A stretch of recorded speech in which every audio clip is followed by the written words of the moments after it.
这位林俊宪亲自将一箱一箱的白米搬到车顶，这是台湾省会计师公会对1805年开始的持续捐赠白米和社会福利团体行动，今年捐出2500公斤。会计师公会他每一年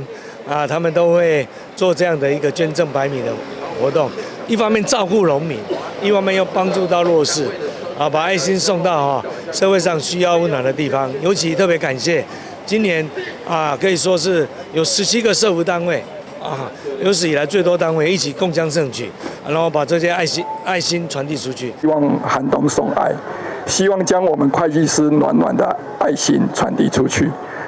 那也为这个社会多添一点温暖的人情味，也达到一个抛砖引玉的效果啦。17个社会福利团体伫2位林俊宪服务处门口收证，同时颁发感谢状，感谢2位的牵线以及会计师公会爱心。里长沈连泽表示，收证的白米将用伫老人共餐甲弱势需求，相当感谢。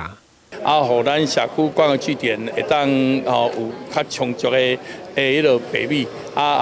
有部分会当互咱社区。我条港遮较艰苦、较迄个善乡的人会当有一个较好过的